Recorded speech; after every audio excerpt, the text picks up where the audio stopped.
Hello everyone, this is Mumbo and welcome back to another Minecraft video, and in this one we're going to be asking the question, what do you do when you get bored of a Minecraft world?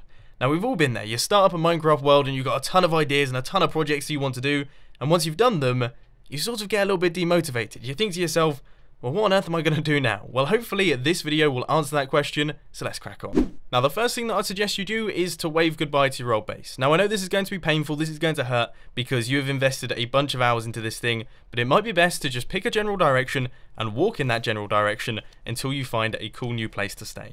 Take a few basic items with you, things like pickaxes, tools, diamonds, and all that sort of thing, so that you're not starting from the very bottom, but you can start afresh with a bunch of new projects and a bunch of new ideas. And hey, if you get bored, you can always pop back to the old base.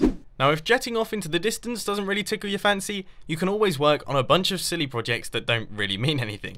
For example, on Hermitcraft Series 3, I decided to explode this entire area, making a big old hole in the land. Then I built a statue of myself, a little jungle run behind him, and also this village up at the top here.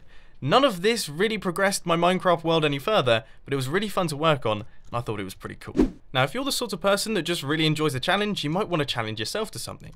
For example, if you build with a lot of stone bricks, you might want to say, hey, no, I'm not going to use stone bricks anymore and throw them all into lava. Or if you want a real challenge, you could say, I'm not going to use cobblestone anymore. Now, of course, that does take out quite a large number of crafting recipes, and it's going to restrict you as a player, which some of you might absolutely hate, whereas some of you might absolutely love. Experiment with various different building styles. Doing the same thing over and over again can get really quite boring. As you can quite plainly see, my base in Hermitcraft Series 3 had a pretty distinct theme. Iron blocks, snow, compressed ice, and stone slabs with a little bit of sandstone thrown in for good measure.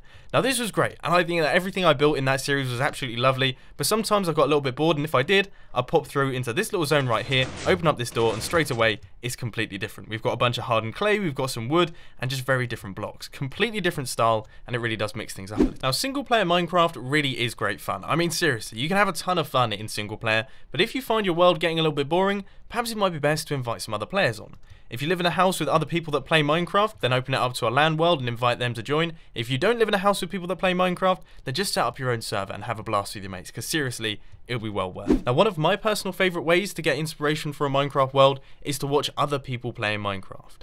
YouTube Let's Players are absolutely fantastic because, of course, they have more time than the average person to make their Minecraft worlds awesome. They're always working on something interesting and they're always doing something cool, so definitely hop onto YouTube and look up your favourite Let's Players. Now, just a bit of a shameless plug here, Hermitcraft Series 4 has just started, so if you want to watch me from the very beginning, episode 0, then I suggest starting now. Another great way to fight boredom for me is to just build more farms. Now, I know that sounds really silly, but I get a lot of joy in Minecraft out of automizing everything. So everything is pretty much automized in my Minecraft world, and as I travel along, I get bigger and better farms. This is a pretty good example. And worst comes to worst, if you do find yourself getting really painfully bored of your Minecraft world, delete it and start again. Tons of new projects, tons of new ideas, loads of different building styles that you can try out, and a bunch of different things that you can do. Minecraft is one of those games that if you have another world, it can be a completely different experience. It really is what you make of it, which is why I love Minecraft so much. But unfortunately, ladies and gentlemen, that is all I've got time for today. I hope that you found this video useful. If you did, please be sure to hit that like button, and if you really loved it, then make sure to subscribe. But thanks for watching, guys. This has been Mumbo, and I'm out. I'll see you later.